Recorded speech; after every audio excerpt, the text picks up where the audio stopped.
Hello guys, my name is Amandeep Kaur and welcome to my YouTube channel. And here today I would like to talk about reading, that how we can improve our reading. Actually मैंने जो आज तक देखा है कि जो भी बच्चे अपने आइल्स का मेन एग्ज़ाम देख कर आते हैं तो उनके सब में बैंड स्कोर आ जाते हैं, बट उनको हमेशा रीडिंग में ही दिक्कत आती है। उनकी रीडिंग में कभी 5.55 रह जाते हैं, कभी 5 रह जाते हैं, क्योंकि उनको रीडिंग में इंटरेस्ट ही नहीं बनता और समटाइम्स उनके बैंड स्कोर भी कम आने लगते हैं। उनके क्लास में भी नहीं आते तो वो रोते रहते हैं कि हम कैसे अपनी रीडिंग को इम्प्रूव करें, कैसे हम उसको 6 या 6.5 या 7 तक लेकर जाएं। बट अगर आप मेरी वीडियो को लास्ट तक देखोगे तो आपकी रीडिंग, मैं दावे के साथ कह सकती हूँ कि आपकी रीडिंग बहुत ही ज़्यादा इम्प्रूव हो जाएगी अगर आप इन सब चीज़ों को फॉलो ज़रूर करोगे, क्योंकि ये चीज़ आपके लिए बहुत ही बेनिफिशियल होने वाली है। शायद आप सबको ये चीज़ों में से कुछ चीज़ों के बारे में बिल्कुल भी नहीं पता हो, कुछ चीज़ों के बारे में हो सकता है कि आपको पता हो, बट बहुत सी चीज़ों के बारे में आपको पता नहीं होगा। तो प्लीज़ आप मेरी वीडियो को लास्ट तक देखें ताकि आप अपनी रीडिंग को इम्प्रूव कर सकें और आपको थोड़ी हेल्प मिल सके इससे। चलो देखते हैं। फर्स्ट पॉइंट जो है वो है choose that passage first you are familiar with. Actually जब भी मान लो हमें रीडिंग मिलती है तो सबसे पहले हमें उस पैसेज को करना चाहिए जिसके साथ हम फेमिलियर है। फॉर एग्जांपल, जिसने कोई साइंस स्ट्रीम ली हुई थी पहले, वो साइंस के रिलेटेड जो भी उनको पैसेज आ गए तीनों में से सबसे पहले वो चूज़ करे। और जो मान लो आर्ट्स के स्टूडेंट्स हैं उसको कोई हिस्ट्री के रिलेटेड पैसेज आ गए, क्योंकि अगर हम उस पैसेज को चूज़ करते हैं जिसके साथ हम फेमिलियर हैं तो थोड़ा हमें उसके बारे में इंफॉर्मेशन होती है तो उसको हम थोड़ा ईजिली ढूंढ सकते हैं, क्योंकि उस चीज़ के बारे में हमने पहले पढ़ा होता है। बट सेकंड ऑप्शन ये भी आती है कि हमें हो सकता है कि हमें तीनों पैसेजेस में किसी के साथ भी फेमिलियर ना हो, तो उसके लिए हमें क्या करना चाहिए वो मैं आपको आगे बताऊंगी। बट सबसे पहले हमें उस पैसेज को ही चूज़ करना है जिसके साथ हम फेमिलियर हैं। और सेकंड, क्योंकि ये चीज़ आपको बहुत ही ज़्यादा बेनिफिट देगी, आप देख लेना करके। और सेकंड जो चीज़ है वो है कि हमें हमेशा एक क्वेश्चन पे 1.5 मिनट ही स्पेंड करने हैं, क्योंकि मान लो हम अपनी रीडिंग कर रहे हैं तो मैंने जो स्टूडेंट्स की प्रॉब्लम देखी है वो क्या है कि हमारे तो 2 पैसेज हो गए, हमारा एक रह गया और मैंने 2 ही पैसेज अटैम्प्ट किए थे, मुझे मुझे सिर्फ 1 ही घंटा मिला था। अरे भाई, वहाँ पे भी तो आपको 1 घंटा ही मिलेगा ना, वहाँ कौन से आपको 2 घंटे मिलने हैं। तो 1 घंटे में कोशिश करो कि आपके तीनों पैसेज, कोशिश क्या आपको करने ही है, आपको तीनों पैसेजेस को ही सॉल्व करना है। ये नहीं है कि आपको 2 पैसेज कर लिए और आपके बैंड आ जाएंगे, ऐसे कभी नहीं होता। 2 पैसेजेस के साथ बैंड लेने बहुत ही ज़्यादा मुश्किल हो जाते हैं, क्योंकि 23 लाने थोड़े मुश्किल हो जाते हैं उसमें। तो हमेशा कोशिश करो कि जब भी हम एक क्वेश्चन अटैम्प्ट करते हैं तो उस पर 1.5 मिनट ही स्पेंड करना। उसके बाद मान लो अगर आपको वो क्वेश्चन मिल रहा है तो ठीक है, अगर नहीं मिल रहा है तो नेक्स्ट क्वेश्चन पे मूव हो जाओ, उस पर स्टक होके मत रहो, क्योंकि कुछ रीडिंग में कुछ क्वेश्चंस बहुत ही ट्रिकी होते हैं। तो समटाइम्स अगर मान लो हम उस क्वेश्चन पे थोड़ा अटक गए तो बाकी जो हम थोड़े इजी क्वेश्चंस होते हैं उनको भी सॉल्व करने में अपना टाइम वेस्ट कर देते हैं उस क्वेश्चन पे।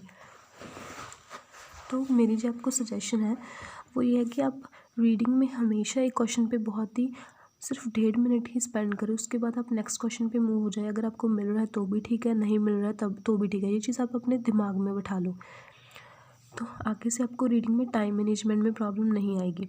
तो आप अब मुझसे पूछोगे कि 1.5 मिनट होता है, हमें कैसे पता चलेगा? अगर आप रोज़ की प्रैक्टिस करोगे तो आपको डेफिनेटली पता चल जाएगा कि हम एक क्वेश्चन पे इतना ही टाइम स्पेंड करना है, वो रोज़ की प्रैक्टिस के साथ पता चलेगा आपको।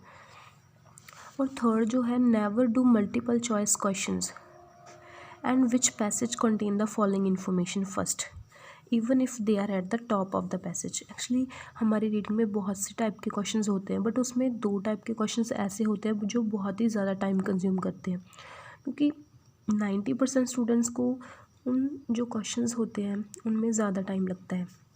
और वो क्वेश्चंस कौन से हैं? वो एक तो मल्टीपल चॉइस होते हैं और एक होते हैं हेडिंग्स की तरह होते हैं, वो भी जो होते हैं which passage contain the following information. क्योंकि ये 2 टाइप्स के क्वेश्चन होते हैं, इनमें कई बार क्या होता है कि हमारी पूरी तरह से एक्यूरेसी नहीं बनती, एक्यूरेसी हमारी इनमें बहुत ही कम होती है और टाइम भी बहुत ही ज़्यादा कंज्यूम करते हैं। मान लीजिए अगर स्टूडेंट्स इन 2 क्वेश्चंस को पहले अटैम्प्ट करने लगे और उन्होंने इन पे टाइम भी बहुत लगा दिया, बट वो सही भी बहुत कम हुई, उनमें उनकी एक्यूरेसी भी बहुत कम है ना, क्योंकि एक क्वेश्चन का तो हमें एक ही नंबर मिलेगा ना, चाहे कोई कौन सी मर्जी हम टाइप कर लें। तो प्लीज़ आपको एक सजेशन है कि इन दोनों टाइप के क्वेश्चंस को इन दोनों टाइप के क्वेश्चंस को आप पहले मत कीजिए, क्योंकि अगर आपको पहले करने लगे तो आपको क्या होगा, उसमें टाइम मैनेजमेंट में भी थोड़ी दिक्कत आएगी और आपकी जो बैंड स्कोर है वो भी नहीं आएंगे। बट कुछ के स्टूडेंट्स को हो सकता है कि ये थोड़े आसान लगते हों, but most of the students के बारे में बात करें कि उनको ये डिफ़िकल्ट लगते ही लगते हैं। तो प्लीज़ इससे ज़्यादा बेटर है कि आप दूसरे क्वेश्चंस को पहले ट्राई करें इनको करने से पहले।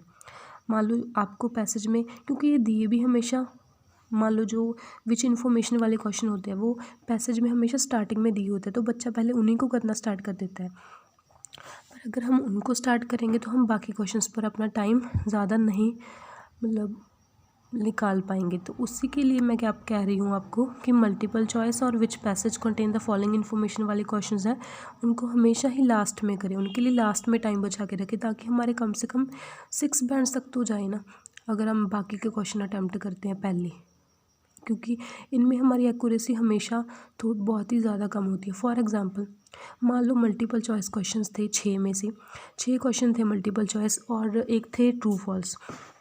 ट्रू फॉल्स थे 10। बच्चे ने मल्टीपल चॉइस करने पहले स्टार्ट कर दिए ट्रू फॉल्स से पहले, और 6 में से उसको बहुत ही ज़्यादा टाइम लगा उस पर, मान लो उसको आधा घंटा लग गया उस पर मल्टीपल चॉइस पे, और आधा घंटे में से उसके जो सही है वो सही हुए सिर्फ 4 क्वेश्चंस। बट अगर मान लो वो ट्रू फॉल्स करता तो कम से कम उसके 8 में से 7 और 6 तो सही होते ना। तो मैं उसी के लिए आपको बता रही हूँ कि इसमें एक्यूरेसी भी बहुत कम होती है और टाइम भी बहुत ज़्यादा कंज्यूम करते हैं। तो प्लीज़ आप इन क्वेश्चंस को पहले मत कीजिए, ये चीज़ को अपने दिमाग में बिठा लीजिए। और फोर्थ जो होता है, try to solve fill ups first. आप सबको पता है कि फ़िलअप्स में हम कोई तुक्का नहीं लगा सकते, तो प्लीज़ फ़िलअप्स को हमेशा ही पहले सॉल्व करना, ये चीज़ आपको बहुत से बच्चों को पता भी होगी। और थर्ड है, never assume that third passage is difficult. ये चीज़ कभी भी अज्यूम मत करना कि जो थर्ड पैसेज होता है वो बहुत ही डिफ़िकल्ट होता है, क्योंकि ऐसा कुछ भी नहीं होता।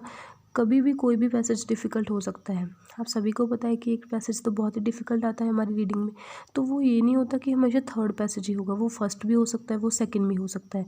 वो डिपेंड करता है कि क्वेश्चन की टाइप कैसी है और उसकी लैंग्वेज कैसी है, वो उस चीज़ पे डिपेंड करता है। तो वो हमेशा थर्ड पैसेज डिफ़िकल्ट नहीं होता।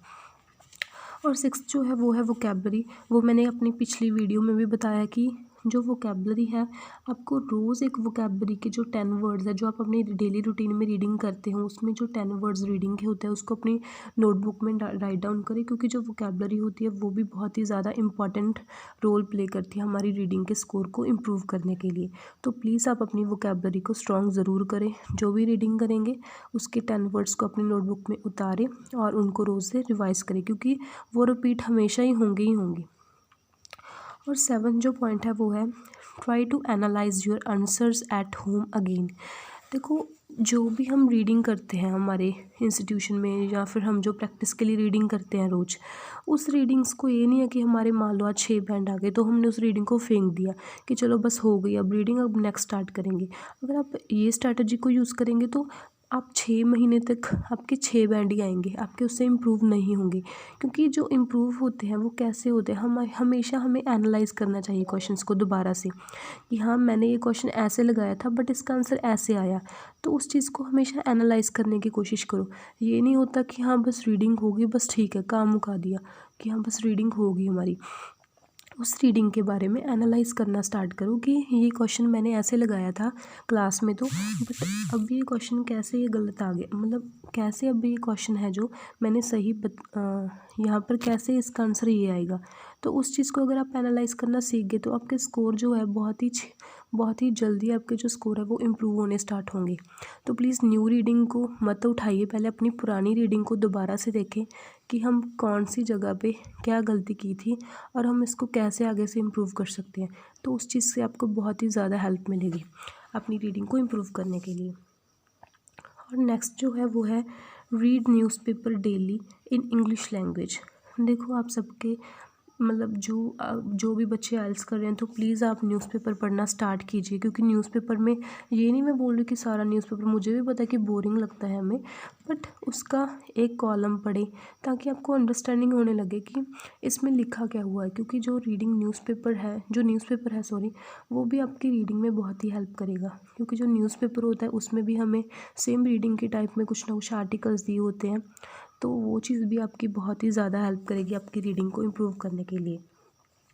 तो आज मैंने आपको 8 पॉइंट्स बताए हैं। अगर आप इन 8 पॉइंट्स को फॉलो करेंगे तो डेफ़िनेटली आपकी रीडिंग 5.5 से इम्प्रूव ज़रूर होगी, अगर आप इन सब चीज़ों को फॉलो करेंगे। बट अगर मान लो आप इन चीज़ों को फॉलो ही नहीं करोगे तो आपकी रीडिंग इम्प्रूव नहीं होगी। चाहे आप 6 महीने तक रीडिंग करते चलो, जैसे चाहे आप रोज़ 3 रीडिंग्स करो, 2 रीडिंग्स करो, बट उसका कोई फ़ायदा नहीं अगर आप उस रीडिंग को, जो आपने पहले रीडिंग की है, उसको एनालाइज़ नहीं कर पा रहे। तो प्लीज़ मेरे स्टेप्स को फॉलो ज़रूर करें, ताकि आपकी रीडिंग जो है उसमें आपको दिक्कत बिल्कुल भी ना आए और आप अपनी रीडिंग को अच्छे से इम्प्रूव कर सकें। और अगर आपको कोई भी और क्वेश्चन है तो प्लीज़ मुझे कमेंट सेक्शन में ज़रूर पूछना। और thank you so much for watching my video.